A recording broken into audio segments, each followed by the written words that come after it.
Dear students, welcome back to my class. So today we are continuing the newer trends in taxonomy, and we are going to discuss about the topic serotaxonomy. In the previous class, we have just begun this topic with the explanation of what is meant by chemotaxonomy. Now we are moving to the another trend in this aspects that is called as serotaxonomy.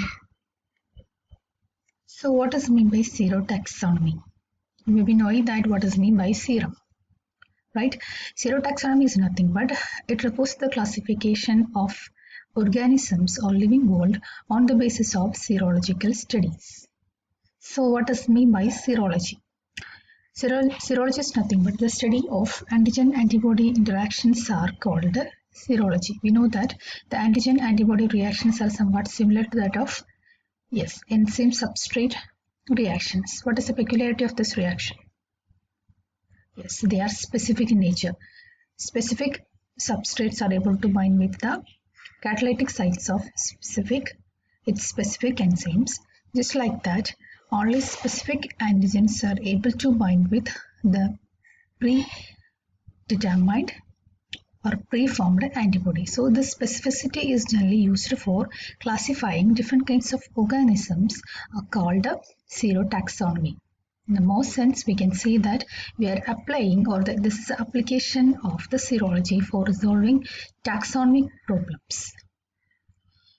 If we are tracing back to the history, we can see that Newton is one of the scientists who worked in this serotaxonomy, who in 1901 proposed this particular branch by comparing the immunological specificity of serum protein. So Newton was the first scientist who made this serotaxonomy, or who generally initiated the beginning of this particular branch.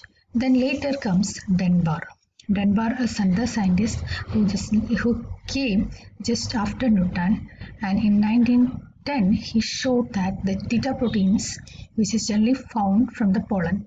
Pollen is one of the male gametophyte which is present in plants, as well as seeds and leaves of rice were serologically distinct. So Dunbar in 1910 showed that the three theta proteins from pollen, seed as well as the leaves of rice are serologically different. He generally made this invention by means of this antigen antibody interaction. So let's move to the procedure of serotaxonomy. How we can conduct this particular study or a serological study. So first one, we should have antigen as well as the specific antibody. So the first step is we have to extract these proteins from the plant origin. So we can say that for more specifically, if you are extracting these proteins, this will be the antigen, and this antigen will be specifically injected in the bloodstream of an experimental animal. So what happens when an antigen comes into your body? What happens? Yes, we will produce antibodies against that particular antigen. So this experimental animal produces specific antibodies with respect to the antigen which is being injected. So where we can see the antibody in our body? Yes, this is found in serum. So we need to extract the blood serum, and this serum contains what? The antibody. So the protein that we are generally extracted from the plant will be the antigen, and when it is injected into the experimental animal, it will produce the specific antibodies in respect to that particular antigen, and it will be generally localized in the serum. So we can say that this is called antiserum. The serum which contains antibody is called a antiserum. So this antiserum, whenever this animal produces antiserum, we are extracting the antiserum and we are allowed to react with this antigenic proteins to the antigen that we are already extracted from the plant, and also we are allowed to react this particular antiserum with the other proteins which is taken from other taxa. So what happens is that we can detect their affinities, how this particular antibody is able to react with this particular antigen which is taken from the original plant and also other plants. So the amount of precipitation will be different in different kinds of plant extract.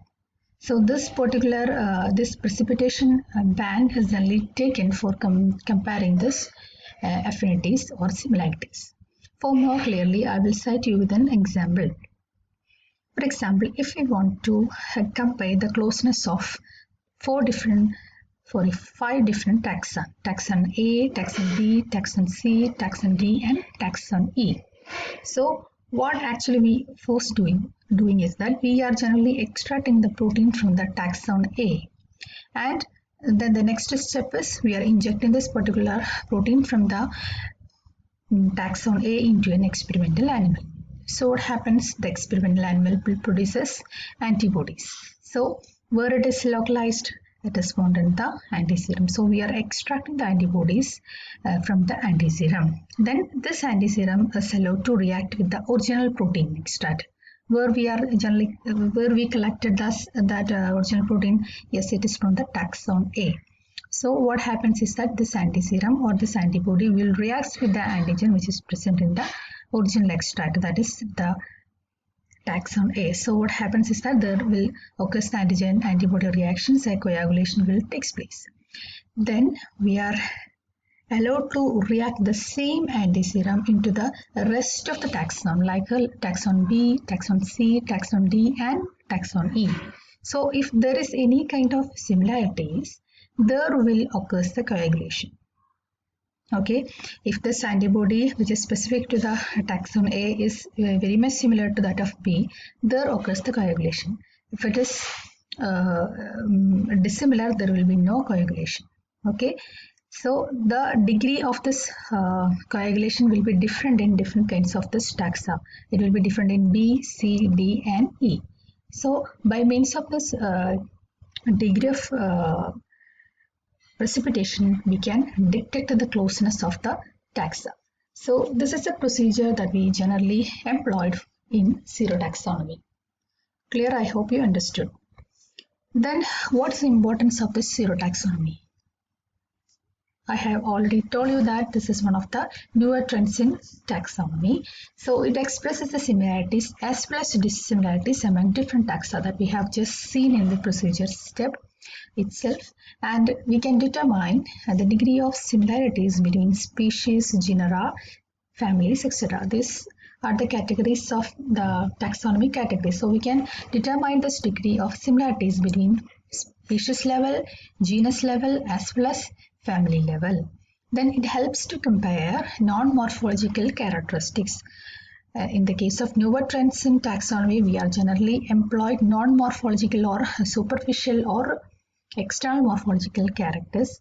We are generally employed different kinds of serum studies, chemical substances, then the nature of the chromosomes, nucleus, etc. All these non-morphological characters are generally used for employing or for resolving the taxonomic problem. So the serotaxonomy also help to compare non-morphological characteristics. Then a single proteins from a particular taxa are compared with the different kinds of plant taxa by means of serological techniques. This is the procedure that we have just mentioned in the example itself. So we are extracting only a single proteins and we are comparing the single proteins to different kinds of plant taxa, whether it is related or not. So this is the importance of serotaxonomy. I hope you understood. If you have any doubt, please do in the comment section. Thank you.